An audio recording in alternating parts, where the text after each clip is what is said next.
Bismillahirrahmanirrahim. Assalamu alaikum dear students. This is new syllabus Oxford Primary Mathematics textbook 5 chapter number 12 के practice questions page 247 पर आज हम discuss करने लगे हैं, तो वीडियो एंड तक ज़रूर देखिएगा। अच्छी लगे तो लाइक कमेंट शेयर कीजिएगा। चैनल सब्सक्राइब नहीं किया तो सब्सक्राइब कर लीजिए। लेसन नंबर 2 है, इसके अंदर आपके पास क्वेश्चंस दिए हुए हैं। Find the unknown marked angles, explain your answer. Basically ये जो हमारा टॉपिक है स्टूडेंट्स, इससे रिलेटेड है कि अगर एक पॉइंट के ऊपर आकर कुछ लाइंस मीट हो जाएं तो हमारे पास जो एंगल्स का सम होता है वो 360 डिग्री होता है, यानी सारे एंगल्स मिलकर 360 डिग्री कंप्लीट करते हैं। और इसको आसान लफ्ज़ों में ये कहूँ कि एक पॉइंट के ऊपर आपके पास एक सर्कल बनता है एंगल्स का, जो शुरू से लेकर आखिर तक सारे एंगल्स को मिलाकर 360 डिग्री कंप्लीट करता है। तो अब यहाँ पर आपको क्वेश्चन जो दिया है इसके अंदर भी आपसे यही कहा है कि भाई आपको कुछ एंगल्स हम बता देते हैं, बाकी एंगल्स आप हमें बता दो कि कितना होगा। तो आपने इस प्रिंसिपल को अपने जहन में रखना है कि एक पॉइंट के ऊपर जब बहुत सारे एंगल्स मिलकर बनते हैं तो उसका सम हमेशा 360 डिग्री होता है। तो स्टार्ट करते हैं क्वेश्चंस को, देखते हैं कि इसको हम किस तरह से सॉल्व करेंगे। पहली एक दो चीज़ें याद रख लो कि आपके पास जो एंगल डब्बे के साथ होता है ये हमेशा 90 डिग्री होता है, इसीलिए यहाँ पर डब्बा बनाकर वो भूल जाते हैं लिखना कि यहाँ पर आपको बता दें कि ये 90 डिग्रीज है। ठीक है, ये निशानी ही होती है इस बात की कि बच्चों ये 90 डिग्री का एंगल है जो दो स्ट्रेट लाइंस आकर एक पॉइंट के ऊपर मीट कर जाती हैं। तो भाई यहाँ पर मेरे पास तीन ही एंगल्स हैं, 1, 2 और 3, जिसमें से एंगल y पूछा है और बाकी दो एंगल्स बता दिए हैं। तो सिंपली मुझे क्या करना है, 90 को 56 के साथ मैं ऐड करूंगी, मेरे पास आंसर आ जाएगा 146, और 360 में से इस 146 को सब्ट्रैक्ट करूंगी तो मेरे पास आंसर आ जाएगा। यहाँ पर मैं करके देख लेती हूँ, बिल्कुल डायरेक्ट करना भी कभी कभी ख़तरनाक हो जाता है, उससे हमारी मिस्टेक्स ज़्यादा हो जाती हैं। तो ये मेरे पास आ गया 214 डिग्रीज़। ये एंगल y हमने निकाल लिया है इस प्रिंसिपल के तहत।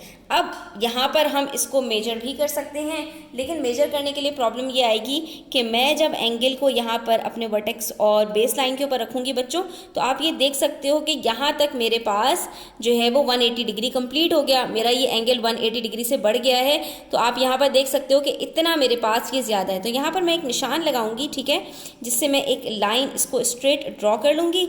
यहाँ से मुझे पता चल जाएगा कि ये 180 डिग्री ये मेरा इतना है, और बाकी फिर मैं इसको यहाँ से अलग से मेजर कर लूँगी तो मुझे पता चल जाएगा कि मेरे पास ये बाकी एंगल कितना है। ठीक है, तो ये देखिए बच्चों कि ये मेरे पास जो एंगल आ रहा है वो मेरे पास है कुछ 0 से स्टार्ट करके 34 तक। ठीक है, तो इसका मतलब ये हो गया कि हमारे पास 180 + 34 कितना होता है, 214 होता है। इसका मतलब है हमने बिल्कुल सही कैलकुलेट किया है।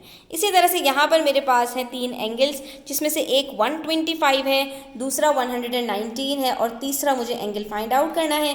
तो पहले यहाँ पर हम 125 और 119 को ऐड कर लेते हैं। जब हम ऐड करेंगे तो हमें बस 244 आ गया। उसके बाद 360 में से इस 244 को सब्ट्रैक्ट करेंगे तो हमारे पास बच जाएगा 116 डिग्रीज, और ये हमारा एंगल भी कैलकुलेट हो गया 116 डिग्रीज। ठीक है, इसी तरह से पार्ट सी और पार्ट डी को भी हम कर लेंगे। तो यहाँ पर हमारे पास चार एंगल्स से मिलकर ये एक जो है वो एंगल्स एट अ पॉइंट बन रहा है, जिसमें से तीन एंगल गिवन है मुझे। तो अब की दफ़ा हम इन तीनों को ऐड कर लेंगे। 70 + 80 150 होता है, 150 + 40 190 होता है, 190 + 5 195 होता है, 8 + 7 15 होता है। तो 195 + 15 गिव्स मी 210। तो आप यहाँ पर तीनों को ऐड करेंगे जब, तो आपके पास आंसर आना चाहिए, ये करके भी देख लो, यहाँ पर 15 + 8 गिव्स मी 23। ठीक है, और उसके बाद फिर 10, 17 और 21, 213 मेरे पास आंसर आ रहा है। उसके बाद मैंने 360 में से इसको सब्ट्रैक्ट कर देना है तो मुझे पता चल जाएगा कि मेरे पास एंगल Z कितना है।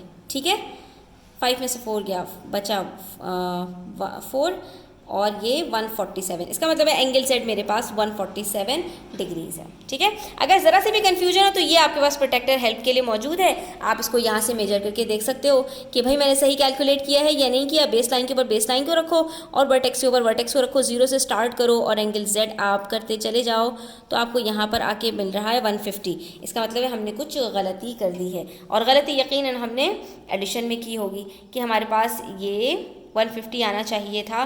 तो 7 + 5 गिव्स मी 12, 12 + 8 गिव्स मी 20। तो कभी कभी टीचर से भी गलतियां हो जाती हैं। ये 210 है, जब 210 को आप सब्ट्रैक्ट करोगे तो आपके पास 150 ही बचेगा। ये देखा बच्चों कि हमसे भी इस तरह से गलतियां हो जाती हैं, क्योंकि इंसान है, इंसान से गलतियां हो सकती हैं। अच्छा, इसके बाद पार्ट डी है।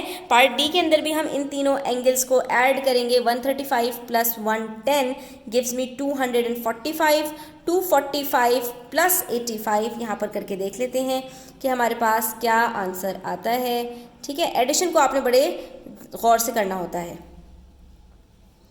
तो ये आ गया 13 और ये हो गया 330। तो बाकी कितना बचेगा बच्चों? 360 - 330 करके देख लो, सिर्फ आंसर आ जाएगा 30 डिग्री। इसका मतलब है हमारे पास ये जो एंगल है, एंगल CBE, ये हमारे पास 30 डिग्रीज है। और इसको हम मेजर करके भी देख लेते हैं यहाँ पर।